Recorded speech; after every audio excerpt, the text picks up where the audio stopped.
안녕하십니까. 자, 경제학 2주차입니다. 이번 시간에는 경제학의 가장 기본적인 원리라고 할 수 있는 공급하고 수요에 대해서 보시겠습니다. 제목은 공급과 수요라고 되어 있는데 수요를 먼저 보고 공급 보겠습니다. 3장입니다. 수요 공급의 원리는 단순하게 우리가 살고 있는 시장에만 적용되는 것이 아니라 나라 경제 전체에도 적용되는 그런 원리입니다. 그래서 경제 현상을 지배하는 가장 기본적인 원리가 수요 공급이다 하는 거 감안하셔서 정확하게 내용 이해하고 지나가셔야 되겠습니다. 먼저 지난 시간에 공부했던 내용 잠깐 복습하고 지나가겠습니다. 지난 시간에 공부했던 것이 크게 경제학의 기본 원리, 원칙이라고 나와 있죠. 제1원칙이라고 번역하고 있는데 번역은 좀 약간 그렇고 경제학의 기본 원리입니다. 먼저 개인의 선택과 관련된 원리가 4가지가 있었죠. 개인의 선택과 관련된 원리, 자원이 희소하다는 것 따라서 사람들은 늘 선택을 해야 한다는 거 확인하시고요. 그 다음에 이제 선택을 한다고 하는 것은 결국 뭔가 포기하는 거죠. 뭔가 포기하는 것이기 때문에 어떤 것을 얻기 위해서 포기해야 하는 거 뭐죠? 기회비용입니다. 우리가 경제학에서의 비용은 다 기회비용이에요. 그래서 경제학적 비용이라고도 나오는데 바로 기회비용을 의미하는 것입니다. 물론 이제 기회비용에 대한 좀 더 구체적인 내용들은 뒤에서 우리가 이제 비용 공부하면서 볼 것입니다. 그 다음에 세 번째, 이것도 굉장히 중요한 원리죠. 얼마나 많이와 관련된 한계적 결정이라고 했습니다. 우리가 생산량을 늘릴 것이냐 줄일 것이냐 또 소비량을 늘릴 거냐 줄일 거냐 할 때 바로 한계 원리에 따라 결정을 해야 되는 것이죠. 그래서 한계 상황에서 그러니까 하나를 더 생산할 거냐 말 거냐, 하나를 더 소비할 거냐 말 거냐 하는 거죠. 이럴 때는 상충관계, 왜냐하면 하나를 더 생산하건 소비하건 어떤 활동 한 단위를 증가시키면 얻는 게 있고 나가는 게 있잖아요. 그러니까 상충관계죠. 상충관계를 고려함으로써 이루어진다. 그래서 어떤 활동 한 단위를 더 할 때 얻는 게 있죠. 편익입니다. 편익의 증가분인데 이걸 한계 편익이라고 해서 마지널 베네핏 해가지고 MP 아주 폭넓게 쓰이는 개념입니다. 하고 나가는 게 있죠. 나가는 건 비용의 증가분입니다. 한계 비용 해가지고 MC 이 두 가지를 갖다 비교해가지고 결정하는 겁니다. 물론 얻는 게 더 크다면은 그 활동 수준을 계속 늘려야 되겠죠. 한계 편익이 크다면 소비도 늘리고 그 다음에 생산도 늘려야 되는 것입니다. 다음에 네 번째, 사람들은 자신의 효용을 증대시키는 기회를 활용하는 뭐죠? 인센티브에 반응한다는 거. 이것도 경제학의 가장 기본 원리입니다. 인센티브에 반응한다는 거. 이 네 가지가 바로 개인의 선택과 관련된 경제학의 기본 원리입니다. 자, 다음에 이제 두 번째로 사람들 간의 그 상호작용이죠. 그 사람들 간의 상호작용과 관련된 경제학의 원리가 또 5가지가 있습니다. 자, 상호작용이라는 게 대표적인 것이 바로 뭐예요? 교환이죠. 개인들 간의 교환, 소비자와 생산자 간의 교환, 또 국가 간의 교환해 가지고 이제 교역이라고 합니다. 트레이드. 자, 교역을 하는 이유가 뭐죠? 다 같이 이익을 얻어요. 혼자만 이익을 얻는 것이 아니라 다 같이 이익을 얻기 때문에 교역이 이루어지는 것입니다. 또 사람들이 인센티브에 반응하고 그렇기 때문에 시장은 항상 균형을 향해서 움직인다는 거죠. 그러니까 보이지 않는 손의 힘에 의해서 애덤 스미스가 말한 보이지 않는 손의 힘에 의해서 시장은 항상 균형을 향해 움직입니다. 다음에 사람들 간의 상호작용과 관련된 또 세 가지가 또 있죠. 두 번째로 자원은 희소한 자원인데 자원이 희소한 자원은 사회의 목적을 달성하기 위해서 최대한 효율적으로 사용되어야 되는 거죠. 자원이 희소하기 때문에 가급적이면 최대한 효율적으로 사용돼야 한다. 그래서 우리는 이제 뒤에 가서 자원의 효율적 배분이라고 해서 설명할 것입니다. 희소한 자원의 효율적 배분. 배분이라는 게 사람들에게 나누는 거예요. 희소한 자원의 효율적 배분이다 하는 것입니다. 그 다음에 사람들이 교역으로부터 자유롭게 거래가 이루어지면 다 같이 이득을 얻습니다. 이득을 얻기 때문에 시장은 우리를 효율성으로 이끈다는 것이죠. 그 시장의 균형 상태에서 이제 좀 있으면 보겠습니다만 수요와 공급이 균형을 이루는 균형 상태에서 자원의 효율적 배분이 이루어지는 것입니다. 이렇게 해갖고 효율성으로 이끄는 그 힘이 바로 뭐예요? 눈에 보이지 않지만 뭔가 힘이 있는 거죠. 그것다 이제 애덤 스미스가 보이지 않는 손이라고 했던 겁니다. invisible hand라고 해서 보이지 않는 손의 역할에 의해서 시장은 우리를 효율성으로 이끈다. 그래서 자유롭게 거래가 이루어져 가지고 균형이 성립되면 그 균형 상태에서는 뭐예요? 자원의 효율적 배분도 이루어지고 그 자원의 효율적 배분이 이루어진 상태에서 사회 후생이 극대화되는 것입니다. 그래서 이제 세 번째, 마지막 5번째죠. 시장이 효율성을 달성하지 못하는 경우가 있다고 그랬죠.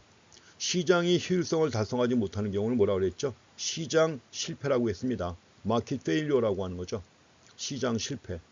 그래서 시장이 효율성을 달성하지 못하는 경우 정부가 개입합니다. 효율성을 높이기 위해서 정부가 개입해가지고 사회 후생을 증가시킬 수 있다는 것입니다. 증가시킬 수 있다. 증가시킨다가 아니라 증가시킬 수 있다. 왜냐하면 이제 정부의 잘못된 개입, 또 정부라고 하는 것도 완전한 주체가 못 되지 않습니까? 그래서 정부의 개입이 오히려 상황을 악화시키는 경우도 있습니다. 그렇지만 이제 정부의 개입이 여러 가지 조세라든가 보조금 이런 걸 통해서 사회 후생을 증가시킬 수 있다는 점을 확인하시기 바랍니다. 자, 다음에 이제 나라 경제 전체와 관련된 경제학의 기본 원리가 또 세 가지가 있습니다. 이건 세 가지밖에 안 된다고 그랬죠. 왜냐하면 학파들 간의 견해 차이가 크기 때문에 어떤 학파들 간에 다 인정하는 기본 원리는 많지 않습니다. 자, 첫 번째가 한 경제 주체의 지출 해가지고 익스펜디처라고 하는 지출. 또 돈을 쓰는 겁니다. 그럼 받은 사람한테는 뭐가 되는 거죠? 소득이 되는 것입니다. 그래서 한 경제 주체의 지출은 다른 경제 주체의 소득이 되는 것이죠. 이것도 굉장히 중요한 원리입니다. 자세한 내용들은 나중에 거시경제학 편에 가서 공부하실 텐데 일단 한 경제의 지출, 한 주체들의 지출은 다른 주체의 소득이 된다는 거. 그러니까 총 지출하고 총 소득은 항상 같게 됩니다. 한 나라 전체에서 총 지출과 총 소득이 같다는 것도 거시경제 현상을 지배하는 아주 중요한 내용입니다. 또 경제 전체의 총 지출이 그 경제의 생산 능력에 미치지 못하는 경우도 있죠. 생산 능력에 비해서 지출이 적은 경우도 있죠. 생산 능력에 비해서 지출이 적을 때 발생하는 게 뭐죠? 대공황과 같은 불황입니다. 이럴 때 불황이 나타나고 실업이 증가하죠. 근데 여기서는 지금 총 지출이 너무 많아가지고 생산 능력을 벗어나기도 합니다. 그래서 경제의 생산 능력을 벗어날 때 경기가 과열돼가지고 이럴 때 흔히 인플레이션이 발생합니다. 다음에 마지막으로 정부의 정책.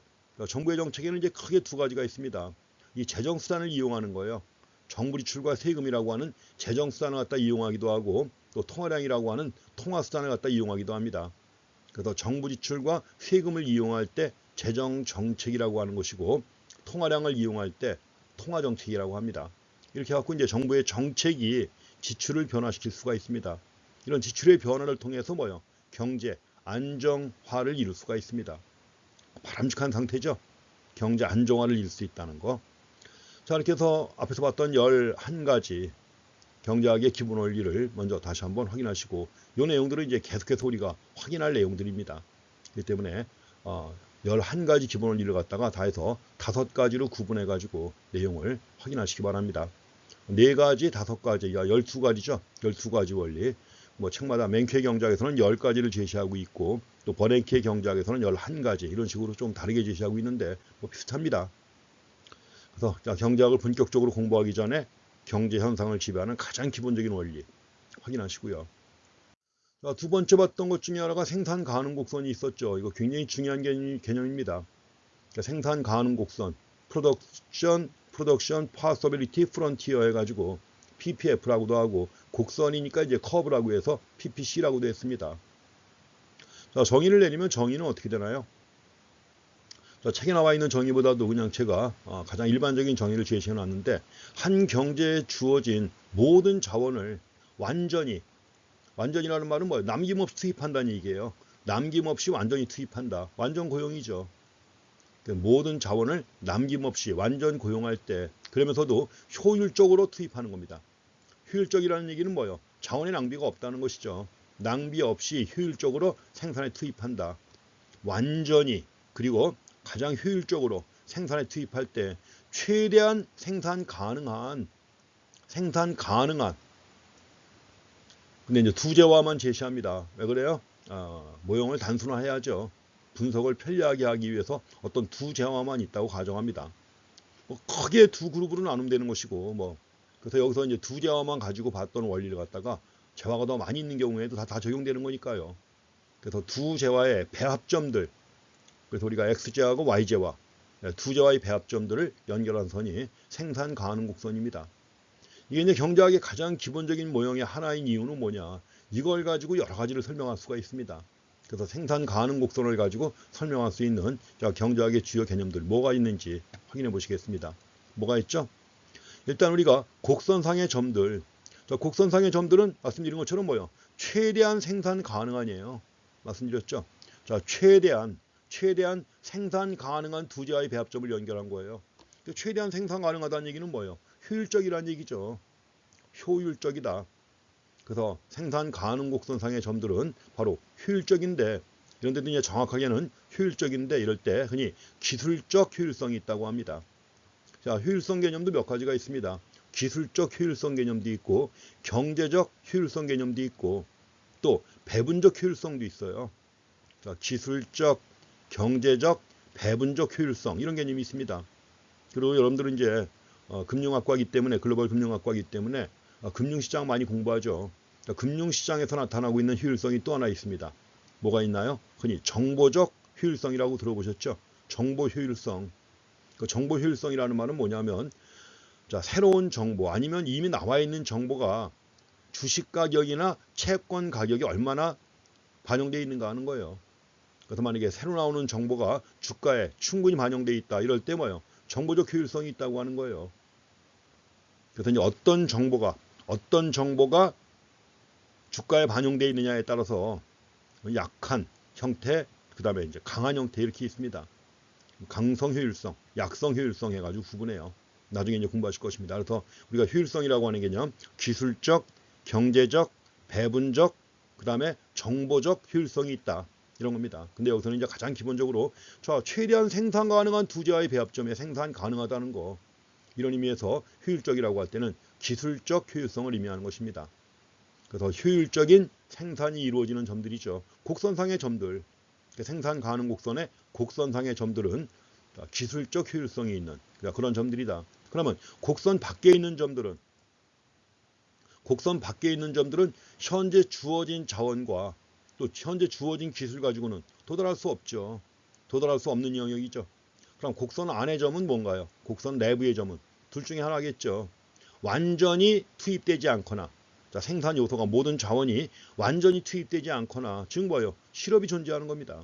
실업이 존재하거나 아니 그 자원이 효율적으로 이용되지 않은 거예요.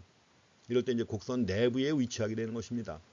그래서 생산 가능 곡선에서 곡선상, 곡선 밖에, 곡선 안에 있는 점들이 어떤 의미가 있는가 하는 것도 확인하시고요. 지금 생산 가능 곡선 가지고 볼 수 있는 게 많이 있죠. 첫 번째가 상충 관계죠. 만약에 생산 가능 곡선상에서 어느 한 재화를 더 생산한다. 어느 한 재화를 더 생산하기 위해서는 다른 재화의 생산은 줄여야만 되는 거죠. 가능하다. 그래서 X재를 더 많이 만들기 위해서는 Y재의 생산은 포기해야 하는 것이죠. 뭐예요? 상충 관계입니다. 트레이드 오프의 관계죠. 또 상충 관계에서 나오는 비용 개념이 뭐죠? 기회비용입니다. 기회비용. 왜냐하면 X재를 더 생산하기 위해서는 Y를 포기해야 되는 거 아니에요. 그래서 XJ의 생산을 늘리기 위해서 포기해야 하는 YJ의 생산량이 바로 기회비용입니다. XJ의 기회비용이죠. 그 다음에 또 이미 얘기했지만 효율성 개념도 파악할 수 있다고 그랬죠. 지금 말씀드린 것처럼 생산 가능 곡선상의 모든 점이 다 효율적인 생산이 이루어지는 그런 점이에요. 자, 또 한 가지 이걸 통해서 파악할 수 있는 게 뭡니까? 경제 성장이 있습니다. 만약에 새로운 자원이 주어지거나 지금까지 전혀 없었던 새로운 자원이 주어지거나 아니면 기술 진보가 이루어진다. 그럼 뭐예요? 전보다 더 많이 만들 수 있잖아요. 전보다 더 많이 만들어 가지고 도달할 수 없었던 밖에 있는 점까지 도달할 수 있다. 이게 바로 경제 성장입니다. 그만큼 이제 생산 능력이 커지는 거예요. 그래서 우리가 생산 가능 곡선을 가지고 상충 관계, 여기서 발생하는 기회비용, 효율성, 경제 성장 이런 개념을 설명할 수가 있습니다. 그래서 경제학이 아주 중요한 개념들인데 이걸 PPF를 통해서 설명할 수 있다. 그래서 가장 기본적인 모형으로 강조가 되는 것입니다. 자, 우리가 보지는 않았습니다만 제2장의 책에 보면 이 2장에 부록이 달려 있어요. 그 부록에서는 뭐냐면 우리가 경제학에서는 그래프와 수식을 굉장히 많이 이용하죠. 원래 경제 현상을 표현할 때, 경제 현상을 나타낼 때 방법이 네 가지가 있습니다. 경제 현상을 나타내는 방법.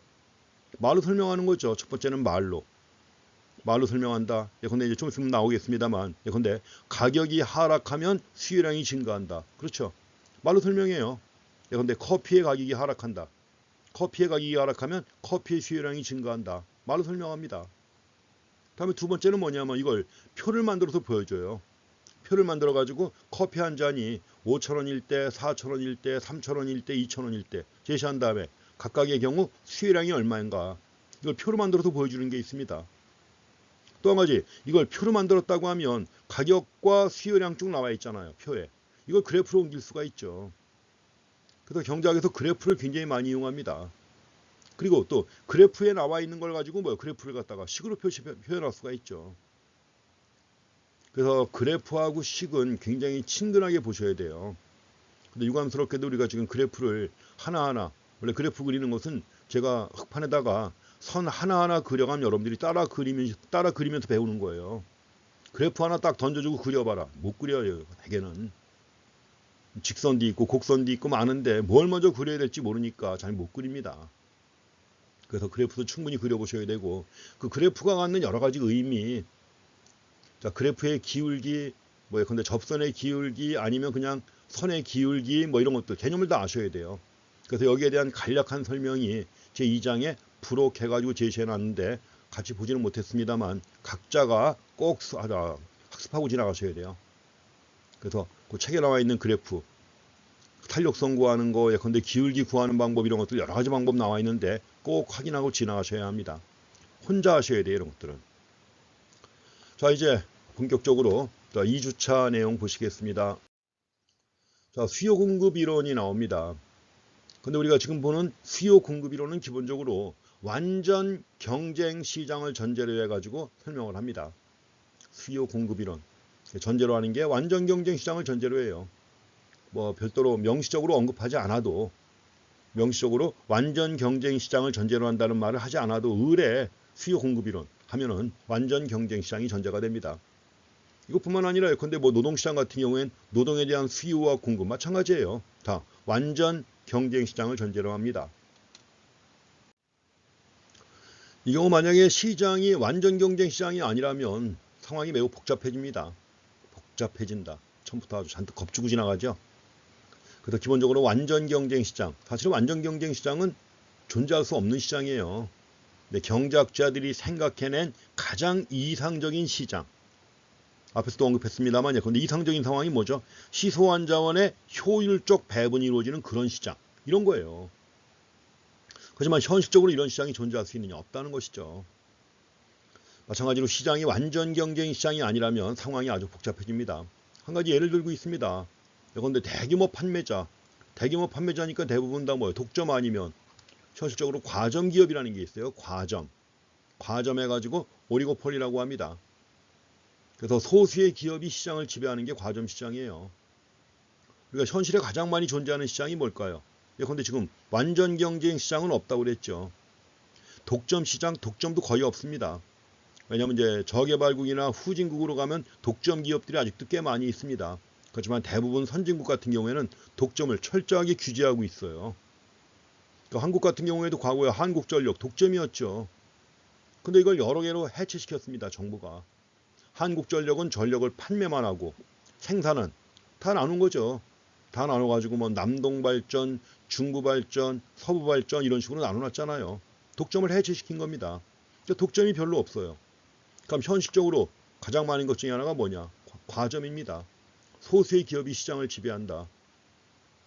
대개 제조업의 주요 업종 보세요. 제조업의 주요 업종 보시면 대부분 다 과점입니다. 우리가 승용차를 만드는 회사, 승용차, 현대, 대우, 그 다음에 쌍용, 그 다음에 르노, 삼성 네 군데죠. 네 군데 회사가 시장을 지배하고 있습니다. 가전제품도 물론 회사들이 굉장히 많아요. 짜잘한 회사들이 많이 있지만 시장을 거의 좌지우지하고 지배하는 건 누구예요? LG하고 삼성이죠. 거기다가 대우하고 세 군데. 이게 다 과점입니다. 그래서 제조업의 주요 업종은 다 과점이고 규모가 엄청 크죠. 가지고 이제 대규모 판매자가 생산이나 마케팅이나 가격 정책 이런 것들이 그 대규모 판매자의 이러한 정책들이 전체 시장이나 또는 이윤에 어떠한 영향을 미치는지 이런 것들을 갖다 예상해야 한다는 얘기죠. 예상까지 하고 다 해야 되기 때문에 그만큼 복잡하다는 겁니다. 그래서 예컨대 그 과점 시장 같은 경우에는 특히 복잡한 게 뭐냐면 내가 예컨대 가격을 올리고 싶은데 내가 가격을 올리고 싶다고 마음대로 올리느냐? 못 올립니다. 왜냐하면 내가 가격을 올렸을 때 경쟁 관계에 있는 다른 기업이 어떻게 대응할 것인지 이걸 미리 예상을 해봐야 돼요. 예상을 한 다음에 그 예상하에서 자신의 행동을 정해야 되는 겁니다. 그러니까 이런 거 설명할 때 게임 이론이 적용돼요. 여러분도 아마 게임 이론 공부하실 겁니다. 금융시장 얘기할 때는 뭐 불가피하게 해야 되는 것 중에 하나인데 게임 이론이 적용돼요. 그러니까 그만큼 이제 기업들의 행동을 분석하는 게 복잡한 것이죠. 그렇기 때문에 일단 기업의 가장 일반적인 행태 이걸 분석하기 위해서 우리는 시장은 완전 경쟁 시장에 있다 전제로 합니다. 그리고 완전 시장 경쟁 시장을 전제로 했을 때 그 시장에 있는 수요자와 공급자가 어떻게 행동하는지 이걸 이제 체계화한 것입니다. 수요 공급 이론이라는 게. 그래서 수요 공급 이론은 기본적으로 완전 경쟁 시장을 전제로 한다는 거.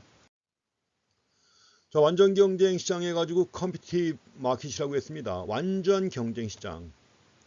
자, 완전 경쟁이니까 수많은 수요자가 있고 수많은 공급자가 있습니다. 우리 이제 구매자와 판매자 해가지고 이렇게 용어도 많이 나옵니다. 구매자는 purchase하는 purchaser. 판매자는 뭐야? 셀러, 판매자입니다.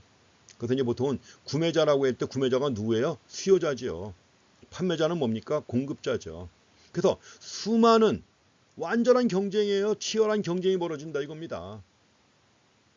수많은 구매자와 판매자가 존재하는 시장입니다. 그래서 수많은 구매자와 판매자가 존재하는데 더더구나 거기다가 뭐예요? 완전히 동질적인 상품을 공급해야 돼요. 동질적인 똑같은 상품이에요. 그러니까 똑같은 상품을 공급하는 수요자와 공급자가 아주 많다. 그렇다면 가격에 영향을 미칠 수 있을까요? 없을까요? 없습니다. 그래서 완전 경쟁 시장에는 그 누구도 가격에는 영향을 줄 수 없습니다. 그럼 어떻게 해야 되느냐? 가격은 시장 전체에서 결정돼 가지고 주어지는 가격이 있어요. 시장 전체에서 결정돼 가지고 주어지는 가격을 그대로 받아들여야 되는 것입니다. 이걸 우리가 프라이스 테이커라고 그래요. 그래서 이제 프라이스 테이커 해가지고 가격 수용자라고 합니다. 가격 수용자를 전제로 해가지고 그 행동을 분석하는 거예요. 그래서 완전 경쟁 시장, 다수의 구매자와 판매가 존재한다. 다수의 구매자와 판매자가 동질적인 상품을 공급한다 또는 거래한다. 따라서 누구도 가격에는 영향을 미칠 수 없는 그런 시장이다.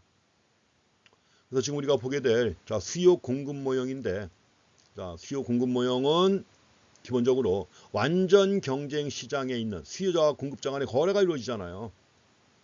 수요와 공급 모형은 결국 어떻게 완전 경쟁 시장이 작동되는가 이에 대한 모형입니다. 가장 기본적으로 완전 경쟁 시장을 전제로 해가지고 완전 경쟁 시장이 어떻게 작동되는지 이걸 공부하는 것입니다. 그럼 먼저 첫 번째는 수요에 대해서 보시겠습니다. 수요 영어로 뭐라 그래요? demand라고 하는 것이죠. 수요는 구매자의 행동을 나타냅니다. 구매자죠, 수요자입니다. 구매자가 수요자 행동을 나타낸다. 그래서 우리 용어 써야 될 용어들입니다. 수요 곡선, 수요량 이런 개념들 말씀드린 것처럼 이렇게 빨간색으로 다 표시된 이런 내용들은 우리 책에 오른쪽 맨 오른쪽 여백, 왼쪽 여백이 있죠. 그 여백에다가 이제 핵심적인 내용들 간략하게 정리해 놓은 게 있는데 그 내용 제시한 겁니다. 그래서 수요 곡선 도출할 겁니다. 이제 뒤에서. 근데 수요 곡선은 뭐냐? 디맨드 커브라고 해가지고 주어진 가격은 주어지는 거예요. 말씀드린 것처럼 완전 경쟁 시장을 전제로 한다고 그랬죠. 그 완전 경쟁 시장에서는 누구도 가격에 영향을 미치지 못해요. 그럼 시장 전체에서 가격이 주어지면 그 주어지는 가격을 그대로 받아들인다고 그랬죠. 그래서 수요 곡선이라고 할 때는 주어진 가격에서 소비자가 살려고 하는 거예요. 소비자가 살려고 하는 수요량을 나타내는 겁니다. 가격과 수요량 간의 관계예요.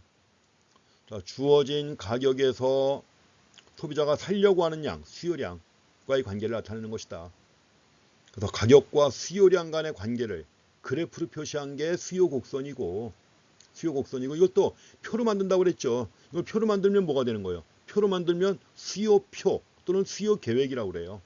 수요 계획 또는 수요표라고 합니다. 디맨드 스케줄 또는 디맨드 테이블이라고 그래요. 수요표. 그럼 이걸 또 수식으로 표현할 수가 있잖아요. 이걸 수식으로 표현할 때 뭐예요? 수요 함수라고 하는 것입니다. 그래서 말로 설명하는 방법이 있다. 그 다음에 표로 만들어서 보여주는 방법이 있다. 그래프로 그린다. 이걸 수식으로 표현한다. 네 가지 방법이에요. 4가지 방법으로 경제 현상을 설명합니다. 근데 지금은 우리가 이제 가장 초보적인 경제학 내용이죠. 초보적인 경제학 내용이기 때문에 수식은 거의 사용하지 않습니다. 수식은 사용하지 않고 이제 그래프까지는 많이 나오죠. 쉽게 설명할 수 있으니까. 근데 여러분들이 조금 더 깊이 있게 경제학 공부하시려면 수식에 아주 능해야 돼요. 가지고 이제 수리적으로 푸는 방법들을 갖다 많이 공부하셔야 됩니다. 혹시라도 이제 연습 문제 같은 거 나올 때 그런 문제가 나온다. 피해가지 마세요. 왜냐면 나중에 힘들어져요. 고학년 됐을 때 힘들어집니다. 여러분들은 이제 경제학 한 다음에 미시경제, 거시경제 공부하고 또 미시경제, 거시경제에서 더 나아가가지고 이제 약간 디테일한 내용들 또 공부하잖아요. 금융시장이나 이런 것들 다. 투자론도 공부하고. 이런 거 하려면 자, 수식으로 표시하는 게 제일 많이 나옵니다. 또 거기에 익숙해져야 돼요. 나중에 뭐 취업을 위해서 시험을 본다거나 아니면 자격증 취득, 뭐 계리사라든가 아니면 뭐 회계사라든가 이런 자격증을 취득할 때 시험 문제가 다 수식 푸는 문제로 나와요. 그러니까 수식 나오면 절대 피해가지 마시고 보다 적극적으로 풀어보려고 애를 쓰셔야 나중에 혹시라도 어떤 기회가 올 때 어렵지 않게 공부할 수 있습니다. 그래서 자, 이건 곡선입니다. 곡선이니까 그래프죠. 그래프는 이제 두 변수 간의 관계를 표시한 거 아니에요. 여기서는 뭐예요? 가격과 수요량 간의 관계입니다. 그러니까 수요 곡선은 가격과 수요량 간의 관계를 나타내는 것이다. 여기서 우리가 수요라고 하는 말도 있고 수요라는 말도 있고 또 수요량이라고 썼어요. 그쵸? 여기서는 수요, 디맨드. 그 다음에 여기서는 또 수요량이라고 해서 썼습니다. 두 가지가 다른 거냐? 엄밀하게 이걸 구분하는 책들도 있고 구분하지 않는 책들도 있습니다. 이걸 구분하는 책은 원래 옛날엔 다 구분했었는데 근래 들어와가지고 구분을 안 해요. 왜냐면 이제 점점 시대가 앞서 시대가 지나가면서 사람들이 점점 뺀질이가 돼가는 것처럼 마찬가지 현상이 경제학자들도 그래요. 옛날에 까탈스러운 경제학자들은 용어 하나하나 신경 써가면서 이게 개념을 정의하고 했단 말이에요. 근데 그 뒤에 나오는 학자들은 흔히 생각하면 젊은 것들 그 뒤에 나오는 젊은 것들은 점점 더 뭐예요? 대충 그까이 거 대충 이런 식으로 나가는 책들이 꽤 있어요. 그러니까 수요하고 수요량도 엄밀하게는 구분하는데 구분하지 않는 책. 근데 맨큐의 경제학, 맨큐도 뺀질이에요. 구분하지 않습니다. 제가 맨큐 그러니까 그 위대한 노학자를 왜 욕하느냐 이렇게 얘기했는데 맨큐 58년 개띠입니다. 여러분들 부모님 나이보다도 거의 뭐 비슷하죠, 그렇죠? 58년 개띠. 그러고만 형은 저보다 좀 많아요. 근데 그러니까 뭐 비슷한 거죠. 옛날 학자들은 꼼꼼하게 따졌는데 적어도 이제 지금 60대 초반이나 아니고 안 된 사람들은 뭐 책도 대충 씁니다. 그렇다면 뭐 두 가지를 만약에 구분한다면 차이가 뭐냐? 수요는 구매하고자 하는 살려고 하는 욕구예요. 수요라고 할 때는 사고자 하는 욕구. 가격을 비롯한 여러 가지 요인들이 작용하죠. 가격뿐만 아니라. 그래서 가격뿐만 아니라 여러 가지 요인들이 작용해가지고 살려는 욕구를 갖다 수요라고 하는 것이고 반면에 수요량은 quantity demanded이에요. 뭐요? 살려고 하는 실제 수량이에요. 어떤 일정한 가격 수준입니다. 이건 가격이에요. 원래 수요라고 할 때는 정확한 정의가 이겁니다. 이게 어디 나오는 정의냐 하면 세미얼슨 교수가 쓴 이코노믹스라고 하는 옛날 책. 그 책이 경제학의 바이블이에요, 사실은. 근데 그 책이 어려워요. 어려우니까 이제 경제학 교과서계에 아주 혁신을 일으킨 인물이 바로 맨큐예요, 사실은. 왜냐면 책을 아주 쉽게 써가지고 누구나 쉽게 공부할 수 있게 만든 거예요. 딱딱하지 않게. 뭐 그림도 집어넣고. 옛날에 여러분들이 학교 다닐 때 그랬잖아요. 초등학교 교과서, 중학교 교과서는 그림 많잖아요. 그렇죠? 그림 많은데 고등학교 올라오니까 교과서에 그림 있어요? 거의 없죠. 그런 거나 마찬가지예요. 아니 진짜 그림 하나 없이 그래프하고 수식하고 진짜 단어만 써 있는 경제학 교과서에 뭐 그래프도 집어넣고 카툰도 집어넣고 신문 기사도 집어넣고 쉽게 이해할 수 있도록 한 거예요. 그걸 왜 그렇게 했느냐? 맨큐가 고백합니다. 자기도 대학 다닐 때는 세미얼슨의 이코노믹스 가지고 공부했는데 더럽게 어렵다 이거예요. 근데 사실은 자기가 경제 원리 다 알고 나니까 별거 아닌데 왜 이렇게 어렵게 가르쳤는지 어렵게 책을 썼는지 이해가 안 간다는 거죠. 그러니까 자기가 좀 더 쉽게 이해할 수 있도록 하기 위해서 책을 쉽고 또 재미있게 흥미를 갖게 썼다 이겁니다. 가지고 맨큐의 이코노믹스가 맨큐의 경제학 교과서가 나오니까 이게 돌풍을 일으킨 거예요. 가지고 다른 교과서도 다 따라합니다. 다 따라할 뿐만 아니라 뭐요? 다른 분야, 경제학 말고 경영학이니 사회학이니 이쪽에서도 맨큐를 다 따라한 거예요. 어떻게 보면 맨큐가 거기서 진짜 아주 큰 돌 하나 던져준 거예요. 교과서는 어려울 필요 없다 이거죠. 그러다 보니까 맨큐의 경제학 교과서도 굳이 뭐 수요량 그게 그거다 구분하지 않아요. 그냥. 근데 엄밀하게 구분한다면 그런 겁니다. 수요라고 할 때는 구매하고자 하는 욕구, 가격뿐만 아니라 여러 가지 요인에 따라 구매하고자 하는 욕구고, 반면에 수요량이라고 할 때는 뭐냐, 어떤 특정 가격에서 소비자가 사고자 하는 실제 수량을 의미한다 이겁니다. 사고자 하는 수량은 수요량, 사고자 하는 욕구는 수요. 구분해. 그리고 물론 또 한 가지 이제 수요가 나올 때 을에 나오는 게 있습니다. 뭐냐면 살 수 있는 능력이 있어야 돼요. 살 수 있는 능력이 있으면서 사고 싶을 때 이게 수요다. 이렇게 하고 그것도 또 구분하는 책들이 많이 있습니다. 살 수 있는 능력, 구매력이 있는 수요. 이게 진짜 수요다 이거죠. 어쨌든 간에 그래서 수요량. 우리 책에서도 명확하게는 아니지만 구분하고 있는 겁니다. 수요와 수요량을. 그래서 수요량은 자, 실제 구매하고자 하는, 실제 사고자 하는 수량이다 하는 거예요. 자, 무엇이 그로 이것을 사게 만드는가? 이걸 사게 만드는 게 뭘까요? 이게 여러 가지가 작용하는 거죠. 가격도 작용할 것이고, 여러 가지 편리함을 주니까 사려고 하는 거 아니에요. 그렇지만 또 살 수 있는 능력도 있으니까 사는 거죠. 또 이거 대신 살 수 있는 마땅한 게 없어요. 스쿠터 대신 사용할 수 있는 마땅한 게 없다. 그러니까 이걸 사는 겁니다. 여러 가지 요인들, 사게 만드는 여러 가지 요인들, 이 뒤에 가서 이제 하나하나 볼 것입니다. 여기서 먼저 자, 수요를 갖다 설명하기 위해서 수요 곡선 설명하려면 말로 설명하는 방법도 있지만 여기서는 먼저 표를 통해서 보여줍니다. 자, 이 테이블이 나오는데 테이블 여기 나와요. Demand Schedule for Cotton. 저 커튼에 대한 수요 계획입니다. 수요 계획인데 이게 바로 표 아니에요. 테이블 아니에요. 그렇죠. 자, 세로축에는 프라이스가 나왔습니다. 가로축에는 quantity, demanded예요. quantity demanded. 수요량이에요. 2달러일 때 7.1개, 1.75달러일 때 7.5개, 1.5달러일 때 8.1개 하려고 그래요. 이렇게 해서 점들이 찍힙니다.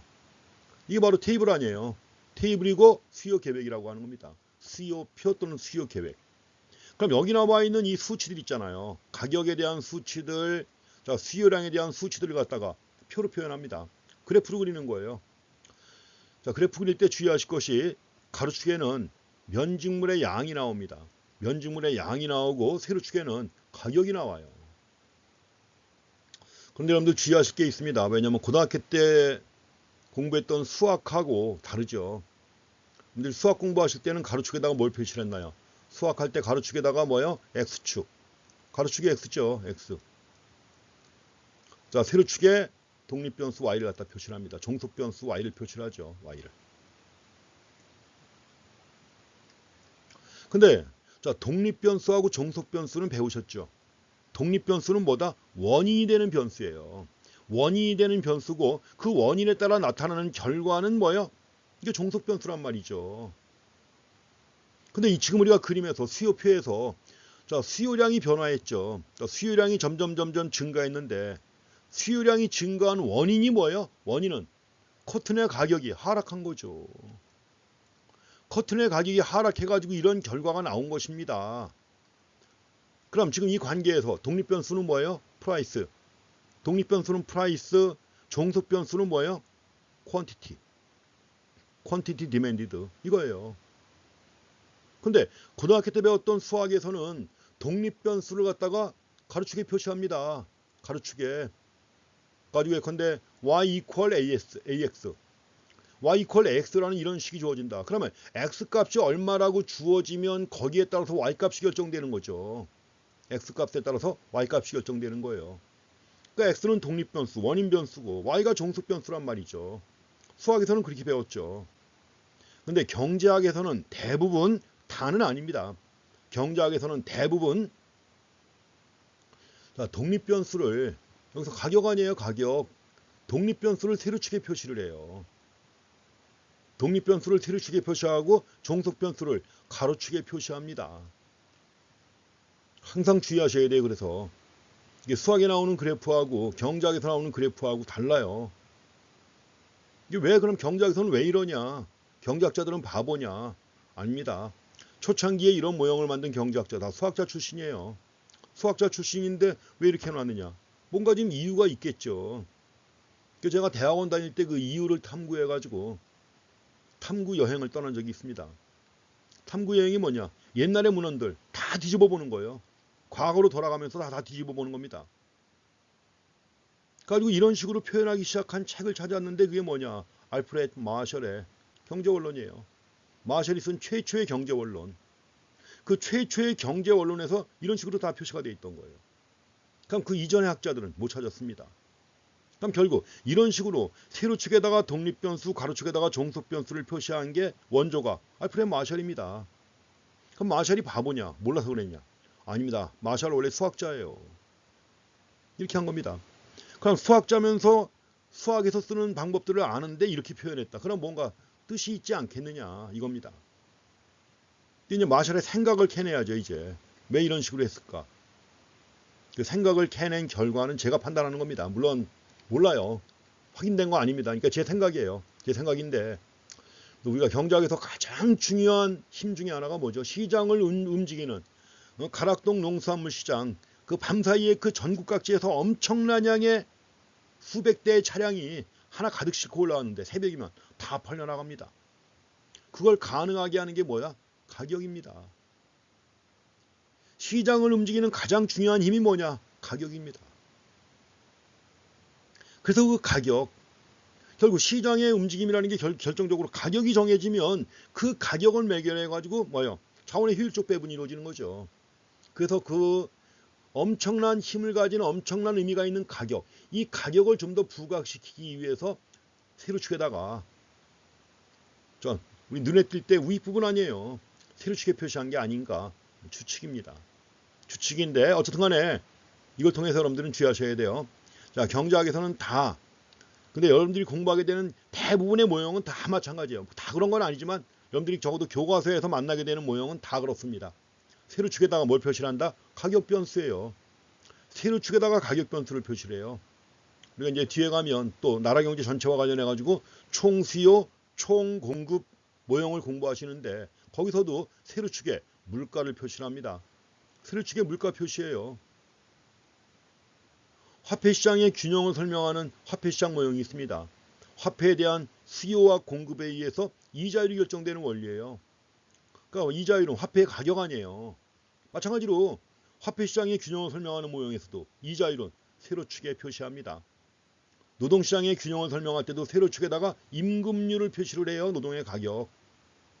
그래서 여러분들이 지금 경제학뿐만 아니라 미시경제학, 거시경제학에서 적어도 교과서에서 만나게 되는 모형은 다 세로축에 가격을 표시를 하고 가격이 독립변수다. 그 다음에 가로축에 표시하는 수요량 또는 공급량 해가지고 수량이 나오는데 수량은 종속변수고 가로축에 표시한다. 이거 항상 잊으시면 안 됩니다. 왜냐하면 지금 공부하시는 원리가 앞으로 다른 거 공부할 때 똑같이 적용되는 거예요. 그러니까 첫 번째 명확하게 모든 경우 다 적용되는 원리를 갖다가 봐놓으면 다음에는 쉬운 거죠. 아주. 케이스마다 따로 공부할 게 아니고 결국 모든 경우에 다 적용되는 가장 기본적인 내용들 잘 정리해 두시면 나중이 편해요. 그래서 지금 시간이 걸려도 말씀을 드리는 겁니다. 자, 세로축에다가 가격을 표시를 해가지고 자, 점들을 찍었습니다. 이 점들이 이제 다 수요점들이죠. 이 점 하나하나가 수요점이에요. 가격과 수요량, 가격과 수요량의 배합점이에요. 세로축에 나오는 가격과 가로축에 나오는 수요량의 배합점들. 이거죠. 그 다음에 이 점들을 갖다 다 연결합니다. 이 점들을 다 연결하면 뭐가 된다? 이제 곡선이 되는 거죠. 자, 표에 나와 있는 이 데이터를 갖다가 점으로 찍어가지고 다 연결하면 이게 바로 이제 수요 곡선이 되는 것입니다. 수요 곡선입니다. 자, 디맨드 커브 해가지고 D로 표시를 해요. 자, 지금 그림에서 보는 것처럼 표에서도 봤지만 가격이 하락한다. 수요량 어떻게 됐어요? 증가하잖아요. 7.5에서 8.1로. 가격이 하락하니까 수요량은 증가한다. 그래서 가격이 하락하면 수요량이 증가한다는 거 이걸 또 다른 말로 표현하면 가격과 수요량이 반대 방향으로 움직이잖아요. 반대로 움직이기 때문에 가격과 수요량 간의 역관계라고도 표현합니다.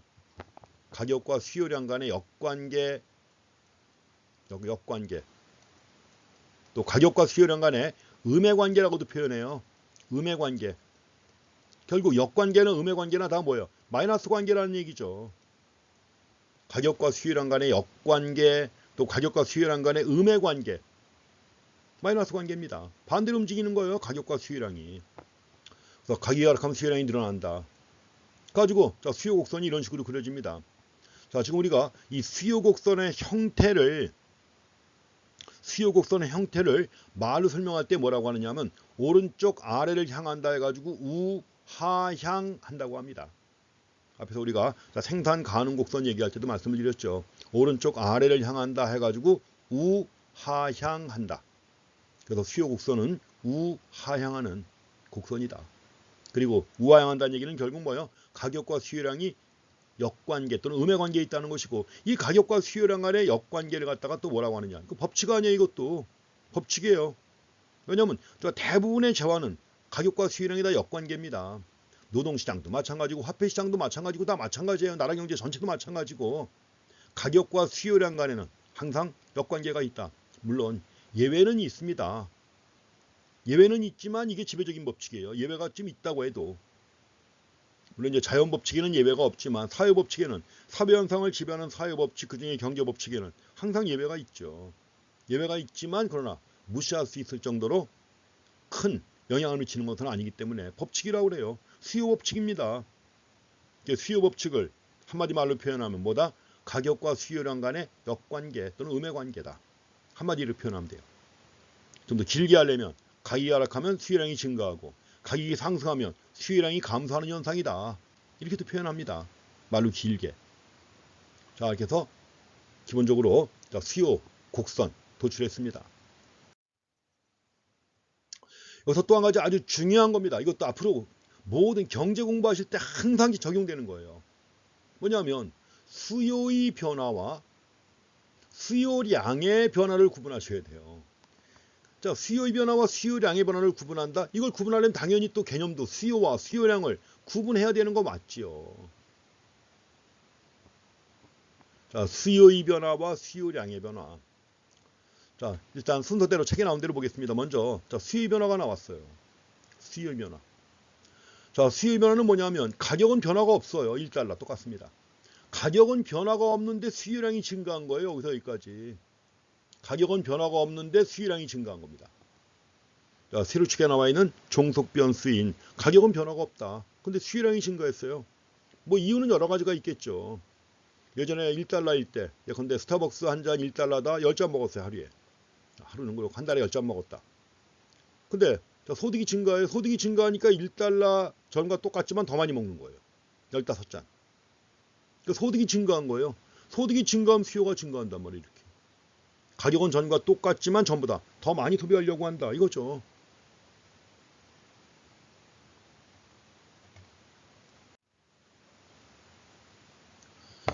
저 수요점이 이동을 했고요. 저 수요점이 이동하면 어떤 일이 발생할까요? 만약에 가격이 여기 있을 때도 이 점에서 다른 점으로 또 옮겨가겠죠. 수요점이 오른쪽으로 옮겨갔다. 이게 뭐죠? 곡선 자체가 이동하는 거죠. 곡선 자체가 이동을 하는 이런 형태다 하는 것입니다. 뭐 그림 나옵니다. 그래갖고 곡선 자체가 이동을 하는 거예요. D1에서 D2. 그러니까 중요한 건 가격은 변화가 없습니다. 가격은 변화가 없는데 다른 요인들, 자, 수요에 영향을 미치는 다른 요인들 때문에 그런 요인들이 변화한 거예요. 아까 얘기했지만 소득이 증가한다든가 이런 요인들, 소득의 증가, 이게 제일 중요한 것 중에 하나인데 이럴 때 결국 전부 다 가격은 똑같지만 전보다 더 많이 살 수 있으니까 수요점이 오른쪽으로 이동한 것이고, 이에 따라서 이제 이동한 점만 다 연결시키면 수요 곡선 자체가 이동한 것이다 하는 거죠. 자, 가격을 제외한 다른 요인들이 변화한 것입니다. 가격 말고 다른 요인들이 변화했을 때, 자, 수요 곡선이 이동하고, 이럴 때 수요 곡선의 이동을 수요의 변화라고 합니다. 오른쪽은 뭐냐? 오른쪽은 가격이 변화하는 경우에 이제 오른쪽 그림은 이럴 때 이제 수요량의 변화입니다. 수요량의 변화인데 여기서는 뭐가 변화하는 거냐? 가격이 변화하는 경우예요. 세로축에 표시한 가격이 변화하는 경우. 가격이 1달러일 때 수요점이 이거였어요. 가격이 1달러일 때 수요점 해가지고 1달러일 때 자, 10개 살려고 했습니다. 그러다가 가격이 0.5달러가 되니까 전부 다 많이 살려고 하는 거죠. 14.2개 사는 겁니다. 그래서 가격이 하락한 거죠. 가격이 하락하니까 어떻게 된 거예요? 수요점. 자, 수요 곡선은 이동하지 않습니다. 수요 곡선상에 수요점이 옮겨간 거 일로. 오른쪽 아래로. 수요점이 옮겨가 가지고 수요량이 증가한 것입니다. 이럴 때 이걸 수요량의 변화라고 그래요. 여기서도 10개에서 15개가 됐지만 이거는 뭐예요? 이거는 곡선이 이동해 가지고 수요량이 변화한 거죠. 곡선이 이동해 가지고 수요량이 증가한 것이기 때문에 이거는 수요의 변화라고 합니다. 그래서 여기서 10개에서 15개로 옮겨간 거 이건 수요의 변화입니다. 수요의 변화고. 자, 지금 곡선 자체는 이동하지 않고 수요량이 10개에서 14.2가 된 거죠. 이거는 바로 뭐예요? 수요량의 변화라는 겁니다. 똑같이 가로축이 변화했지만 가로축의 수요량이 변화한 거지만 원인이 뭐냐에 따라 달라지는 거예요. 자, 근데 이걸 이제 일반화시킵니다. 왜냐면 앞으로 여러분들이 봐야 될 경제 균형을 설명하는 모든 모형에서 다 마찬가지예요. 자, 수요의 변화, 수요량의 변화라고 했는데 앞에서 우리가 자, 변수, 경제 변수를 자, 독립 변수하고 종속 변수 얘기했습니다. 독립 변수는 원인 변수, 그다음에 종속 변수는 결과 변수라고 그랬죠. 또 하나 구분할 게 있습니다. 내생 변수와 외생 변수를 구분하셔야 돼요. 내생 변수, 내생 뭐냐? 모형 내에서 지금 우리가 보는 게 다 모형이에요. 이게 수요 공급 모형입니다. 지금 이제 수요 곡선과 관련된 자, 수요 곡선 모형이죠. 모형인데 이 모형 중에 현재 자, 축이 2개가 있습니다. 왜냐하면 이게 3개라면 3차원으로 그려야 되는 거 아니에요. 그렇기 때문에 우리가 분석을 단순화하기 위해서 항상 그래프로 분석하기 제일 좋은 게 뭐예요? 변수가 2개를 해야죠. 2개를 해야 되고 자, 2개만 표시하니까 하나는 가격을 표시를 했고 하나는 수량을 표시를 했잖아요. 그럼 현재 여기서 자, 이건 수요량이니까 그렇다고 쳐요. 수요량은 이제 독립 종속 변수니까.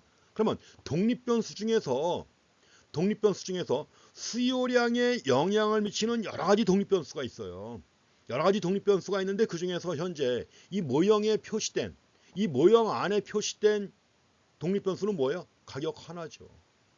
가격 하나만이 모형에 표시되어 있습니다. 그럼 가격을 제외한 나머지 좀 전에 얘기했지만 소득이라든가 소비자의 선호도라든가 뭐 이런 것들이 여러 가지가 있는데 이런 것들은 현재 이 모형에 표시가 돼 있어요? 안 돼 있어요? 안 돼 있죠. 그래서 만약에 모형에 어떤 변화가 있게 되면 모형에 어떤 변화가 있을 때 모형으로부터 결정되는 변수, 모형으로부터 결정돼 가지고 나오는 변수가 바로 뭐냐? 이게 내생 변수라고 하는 것입니다. 우선 이 가격 하나만 이게 내생 변수예요. 내생 변수, 엔도지너스라고 합니다. 영어로 엔도지너스 베리어블, 내생 변수. 왜 내생이냐? 모형 내에서 크기가 결정되는 그런 변수예요. 내생 변수. 여기서 지금 가격 하나만이 내생 변수예요. 여러 가지 독립 변수 중에서 모형 안에서 크기가 결정되는 변수, 내생 변수는 가격 하나입니다. 그럼 나머지 소득이라든가 예컨대 소비자 선호의 변화라든가 이런 것들은 모형에 표시가 안 돼 있고 이런 것들은 모형 밖에서 주어지는 거 아니에요. 모형 밖에서 영향을 주는 변수 아니에요. 그래서 모형 밖에서 영향을 주는 이런 변수를 갖다 우리는 외생 변수라고 합니다. 외생 변수, exogenous variable이라고 그래요. 그래서 무슨 얘기냐 하면 내생 변수가 변화한다. 세로축에 표시가 된 겁니다. 세로축에 표시가 된 내생 변수가 변화하게 되면 뭐다? 곡선상에서 움직입니다. 자, 세로축에 표시가 된 내생 변수가 변화할 때는 항상 곡선상에서 이동해요. 내생 변수가 변화한다. 곡선상에서 이동. 반면에 모형 밖에서 주어지는 변수, 외생 변수가 변화한다. 외생 변수가 변화할 때는 곡선 자체가 이동한다는 겁니다. 모든 모형에서 다 마찬가지예요. 자, 세로축에 표시가 된 내생 변수가 변화할 때 곡선상에서 이동한다. 또 밖에서 주어지는 외생 변수가 변화할 때는 곡선 자체가 이동한다. 공급도 마찬가지고 나라 경제 전체에서 총 수요, 총 공급도 마찬가지고 화폐 시장도 마찬가지고 노동 시장도 마찬가지고 다 똑같아요. 자, 내생 변수가 변화할 때 곡선상에서 이동, 외생 변수가 변화할 때 곡선 자체가 이동한다는 거 잊으면 안 됩니다. 모든 경제 모형에 다 적용되는 거예요. 케이스마다 따로 공부하지 말고 기본 다 적용되는 기본적인 내용들을 잘 이해하고 지나가시면 점점 더 쉬워집니다. 아셨죠? 잘 구분해 주셔야 됩니다. 다시 한번 얘기합니다. 내생 변수가 변화할 때 곡선상에서 이동한다. 외생 변수가 변화할 때 곡선 자체가 이동한다. 여기서는 내생 변수가 가격 하나가 내생 변수다 하는 겁니다. 자, 이렇게 해서 수요의 변화와 수요량의 변화 구분하세요. 가격이 변화해가지고 수요량이 변화했다. 수요량의 변화고 가격 이외의 요인들 외생 변수가 변화할 때는 수요의 변화라고 합니다. 뒤에서 나올 공급도 마찬가지죠. 똑같이. 그래서 가격이 변화할 때 수요량의 변화, 곡선상에서 이동이다. 자, 아까 수요 법칙 얘기했습니다. 가격과 수요량 간의 마이너스 관계라고 그랬죠. 한마디로 가장 간단하게 수요 법칙을 얘기를 하면 뭐예요? 가격과 수요량 간의 역관계다 하면 제일 간단한 거예요. 수요 법칙입니다. 물론 예외는 있습니다. 예외는 있지만 수요 법칙, 가격과 수요량 간의 역관계라고 하면 제일 간단한 거예요. 자, 근데 말을 풀어서 설명하면 가격이 높아지면 수요량은 감소하고 가격이 낮아지면 수요량이 증가한다. 그렇게 얘기하면 되는 거예요. 이게 바로 수요 계획에서 나타나는 자, 수요 곡선이고 수요 곡선에 반영된 것이 바로 수요 법칙입니다. 이게 수요 법칙을 그래프로 그린 게 수요 곡선이에요. 또 수요 계획에서 알아낸 일반적인 원리가 수요 법칙이고 수요 법칙을 그래프로 그린 게 수요 곡선이고 다 같은 겁니다. 동전의 앞뒷면이에요. 자, 그럼 이제 수요 곡선의 이동 요인이에요. 자, 수요 곡선의 이동 요인이니까는 가격은 포함돼야 안 돼요? 안 되죠. 당연히 내생 변수니까. 그럼 가격 말고 수요 곡선을 이동시키는 요인들은 무엇이 있겠는가? 이제 이런 것들을 정리해 봅니다. 여기서 먼저 수요 곡선의 이동 방향. 왜냐하면 이동이 왼쪽 이동도 있겠고 오른쪽 이동도 있겠죠. 수요 곡선이 왼쪽으로 이동하면은 수요의 감소라고 합니다. 당연히 그렇겠죠. 왼쪽 이동했다 수요의 감소. 자, 그래서 왼쪽 이동했다 수요의 감소입니다. 그래서 우리가 수요가 감소한다는 말은 두 가지로 해석할 수가 있어요. 왜냐하면 자, 이렇게 수요의 감소면 수요 곡선이 하방 이동한다. 이럴 땐 하방이라고 그래요. 방향. 아래 방향 하방이라고 그래요. 수요 곡선의 하방 이동이라고도 하고 이럴 때 이제 좌방 이동이라고도 하는데 보통은 좌방 이동보다는 하방 이동이라는 말을 주로 씁니다. 그래서 자, 수요의 감소다 그러면은 뭐예요? 두 가지 의미로 해석할 수가 있죠. 하나는 뭐예요? 가격은 변화가 없지만 동일한 가격인데 적게 수요하려고 한다. 적게 살려고 한다. 이런 의미가 있고 또 한 가지는 뭐예요? 자, 동일한 수량이지만 뭐예요? 적게 지불하려고 한다. 이런 의미가 있습니다. 수요의 감소라고 할 때 동일한 가격인데 적게 수요하려고 한다. 이런 의미도 있고 동일한 양인데 적게 돈을 내려고 한다. 이런 것도 있고요. 두 가지로 이해하시면 됩니다. 수요의 감소가 있고 자, 반대로 이제 수요의 증가가 있겠죠. 오른쪽으로 이동하는 겁니다. 이것도 마찬가지로 상방 이동이라고 해도 좋고 또는 우방 이동도 좋아요. 그런데 보통은 상방 이동이라고 합니다. 자, 수요 곡선의 이동은 우측 이동이에요. 우측 이동인데 이제 방자 써가지고 쓸 때 이렇게 많이 합니다. 자, 수요의 증가 오른쪽으로 이동하는 것이다. 여기서도 의미가 두 가지가 있겠죠. 전과 동일한 수요량인데 똑같은 수요량인데 기꺼이 더 많이 내려고 하는 거예요.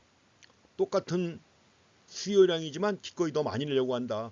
아니면 전과 가격은 똑같지만 더 많이 살려고 한다 이거죠. 가격은 똑같지만 많이 살려고 한다. 이런 의미가 있는 거예요. 그래서 오른쪽으로 이동하는 거지만 두 가지 의미가 포함되어 있다는 걸 확인하기 바랍니다. 그럼 이제 수요 곡선의 이동 요인입니다. 당연히 가격은 안 들어가죠. 자, 이동 요인 쭉 보시게 되면 뭐가 있느냐. 먼저 첫 번째로 관련 재화나 서비스의 가격 변화가 있습니다. 관련 재화나 서비스의 가격. 흔히 관련재라고 그래요. 이거 갖다가 관련재 또는 연관재라고도 합니다. related goods라고 그래요. related goods 해가지고 연관재 또는 관련재입니다. 근데 우리가 재화라고 할 때는 의뢰 서비스도 같이 얘기하죠. 그래서 관련 재화나 서비스의 가격이 변화할 때 수요가 변화합니다. 또 두 번째, 소득이 변화할 때 수요가 변화합니다. 세 번째, 소비자의 기호가 변화할 때예요. 소비자의 기호가 변화한다. 소비자가 갑자기 이걸 더 좋아하게 돼요. 좋아하게 되면 많이 살 거 아니에요. 그 다음에 기대, 예상 얘기합니다. 예상, expectation. 기대가 변화할 때, 자, 소비자 수가 변화할 때, 이럴 때 수요 곡선 이동을 하는 거예요. 가격은 들어가 있습니까? 안 들어가 있습니까? 당연히 가격은 안 들어가 있죠. 가격이 변화할 때는 곡선상에서 이동하는 거니까 당연히 안 들어가죠. 물론 이거 말고도 여러 가지가 있습니다. 이거 말고도 여러 가지가 있지만 보통 교과서에서 언급하는 게 이 정도예요. 뭐 다른 교과서에서도 이 정도 언급합니다. 그렇지만 만약에 여기 나와 있는 거 말고 또 다른 요인이 주어지게 되면 머릿속에서 잘 판단해 보셔야 돼요. 또 다른 요인이 만약에 제시가 됐다 그러면 이럴 때 수요가 어떻게 될 것인지 잘 판단해 보시면 됩니다. 자, 5가지 하나하나 보겠습니다. 자, 첫 번째는 관련재와의 가격 변화가 있는데 관련재와 중에 한 가지가 대치재라는 게 있어요. 대체재, 대치재가 뭘까요? 대용품 이런 거예요. 대체. 그러니까 대체해서 소비해도 대체해가지고 소비해도 효용에 큰 차이가 없는 이런 재화예요. 이걸 대치재라고 합니다. 우리가 뭐 늘 보는 대치재는 뭘까요? 밥과 빵, 대치재죠. 밥 먹어도 되고 빵 먹어도 되고 밥과 빵 이런 것도 있고. 자, 소주와 맥주 대치재죠. 둘 다 술이니까 소주와 맥주. 근데 소맥은 달라요. 소맥하면 다른 거예요. 이건. 소맥은 다른 술이에요. 아예. 그렇게 생각하셔야 돼요. 그러니까 옛날 교과서에서는 소주와 맥주 예를 든 경우가 있었는데 원래 교과서에다가 술 얘기하면 안 돼요. 그것도. 근데 어쨌든 간에 교과서에서 술 얘기할 때 소주와 맥주는 대치재라고 했는데 근래 나오는 이영환 교수의 뭐 미식경제학 이런 책에서는 보완제라고 딱 해서 나옵니다. 예. 소맥 좋아하는 나는 보완제다. 이렇게. 이런 것들 콜라와 사이다 이런 것들이 대치재입니다. 여기서 지금 만약에 한 재화의 가격이 상승할 때 대치재는 그런 겁니다. 한 재화의 가격이 상승할 때 다른 재화를 더 많이 사려고 한다. 그럼 두 재화는 분명히 대치재입니다. 한 재화의 값이 올랐어요. 한 재화의 가격이 올랐는데 다른 재화를 더 많이 사려고 한다. 그럼 두 재화는 대치재가 되는 거예요. 그 대치재의 특성 잘 보셔야 돼요. 개념은 아시잖아요. 지금 밥 대신 빵, 빵 대신 밥 이런 거예요. 근데 만약에 쌀값이 올랐다. 쌀값이 오르면 밥의 수요량이 줄겠죠. 밥의 수요량이 감소하면 그럼 밥을 적게 먹으면 대신 딴 거 먹어야죠. 뭐 먹어요? 빵 먹어야죠. 그래서 만약에 밥값이 밥의 가격이 상승한다.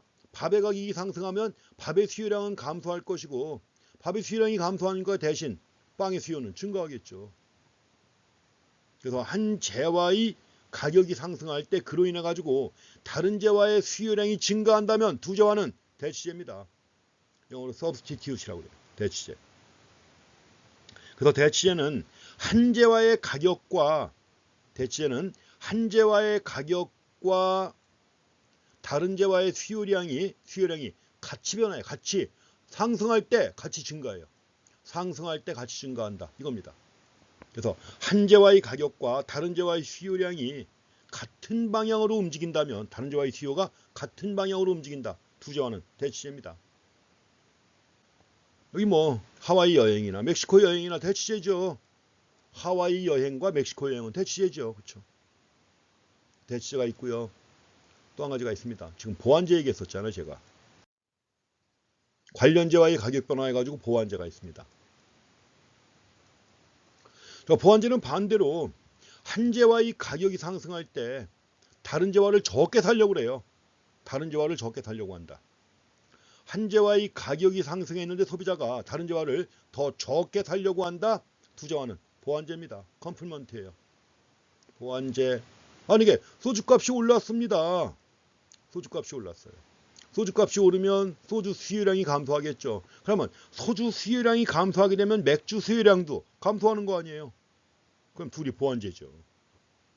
그래서 만약에 문제가 이렇게 나옵니다. 소주 가격이 상승했다. 이럴 때 맥주 수요량이 증가한다면 소주와 맥주는 뭐다? 대치재다.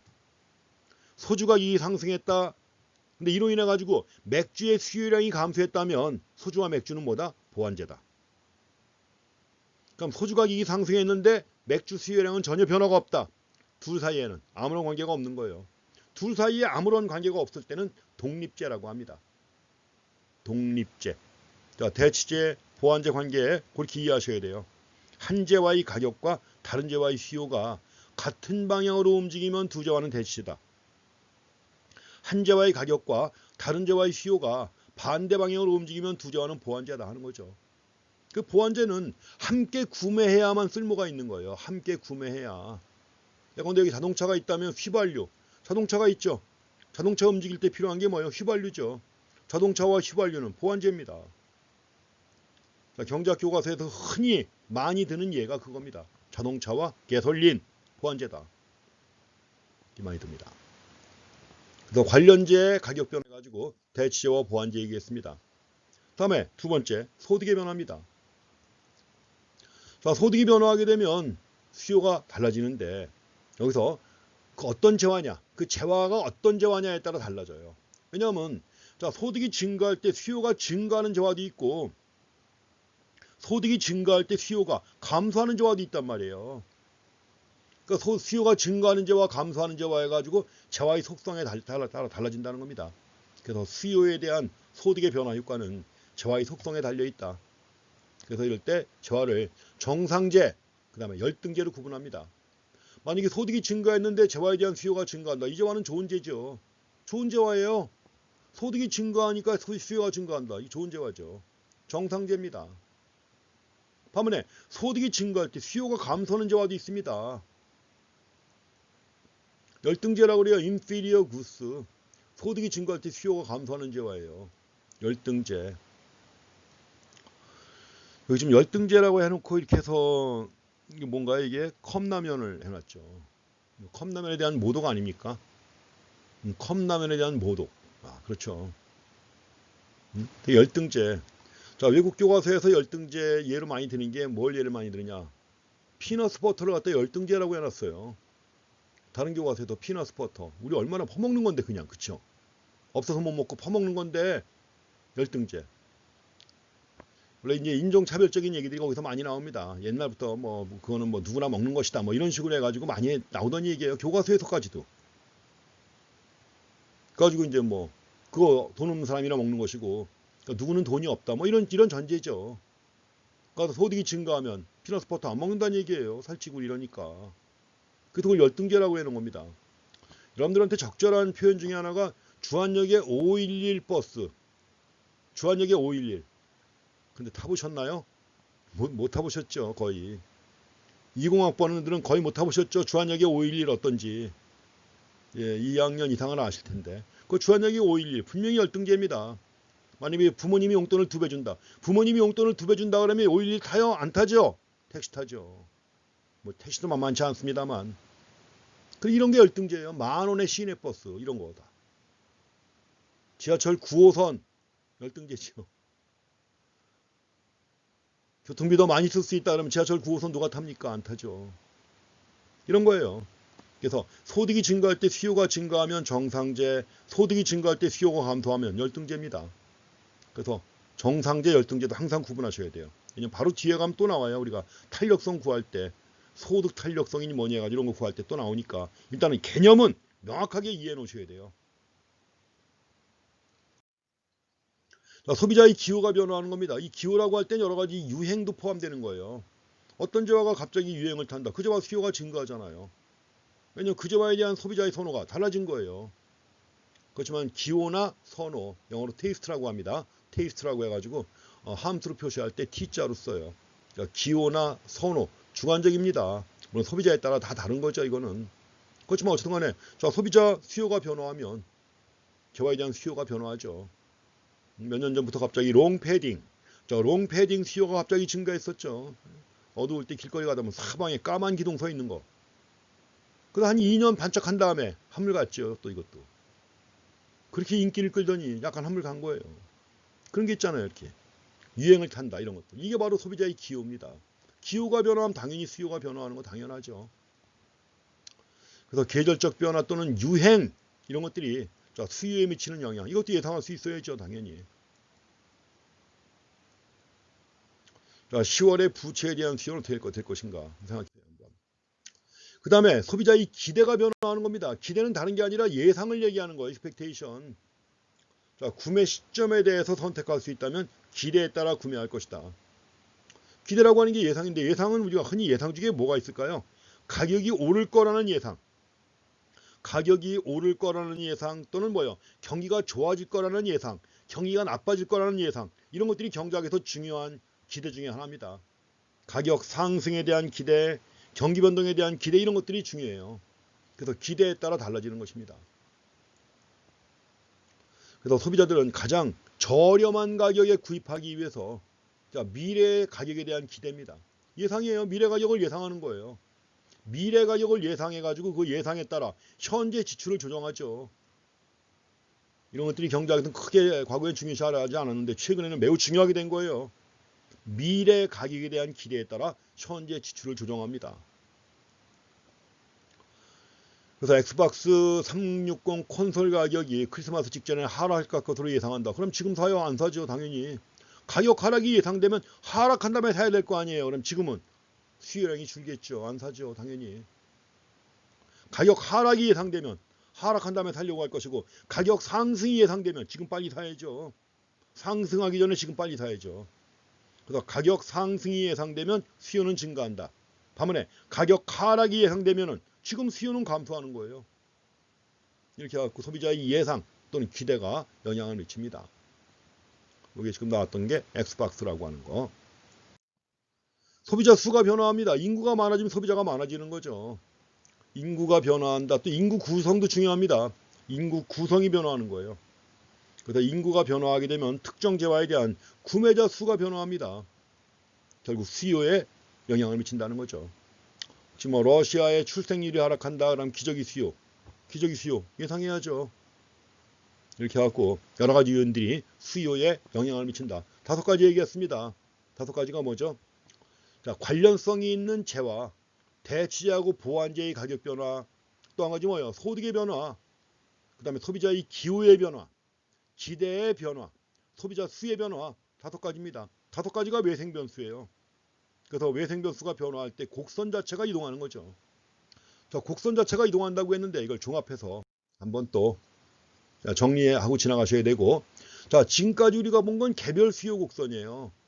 근데 우리가 시장에서 수요 공급을 분석하려면 시장 수요 곡선을 봐야 되는데, 자, 시장 안에는 수많은 수요자가 있잖아요. 자, 수많은 수요자의 수요를 수평적으로 합칩니다. 가로로 합치는 거예요. 가로로. 달러의 개별 수요 곡선 2달러일 때 20개였단 말이에요. 얘는 2달러일 때 10이었고 디노는. 그럼 2달러일 때 시장 수요는 얼마라는 얘기예요? 2개 더한 30이라는 거죠. 그래서 2달러일 때 시장 수요는 2개를 더한 얼마? 30이라는 얘기죠. 이렇게 해갖고 자, 시장 수요 곡선은 개별 수요 곡선을 어떻게 하신 것이다? 수평적으로 합친 거예요. 수평적으로. 가로축에 양이 나와 있잖아요. 가로축에 양이 나와 있기 때문에 어떻게 합친다? 수평으로 합치는 거예요. 각 개인의 개별 수요 곡선을 수평으로 합친 것이 시장 수요 곡선이다. 그렇게 정리해 주시기 바랍니다. 자, 생각보다 시간이 좀 많이 걸렸습니다. 근데 확실하게 해놓고 지나가야 될 그런 개념이에요. 앞으로 계속해서 경제학을 지배하게 되는 그러한 현상들 처음 나왔기 때문에 명확하게 하고 지나가야 됩니다. 그래서 시간이 걸렸지만 그래도 꼭 내용 정리하고 지나가시기 바랍니다. 다시 한번 얘기하지만 경제학에서는 그래프 그릴 때 세로축에다가 독립변수 표시합니다. 가격 변수가 다 세로축에 들어가요. 가격, 뭐 물가, 이자율 등등 세로축에 독립변수를 표시합니다.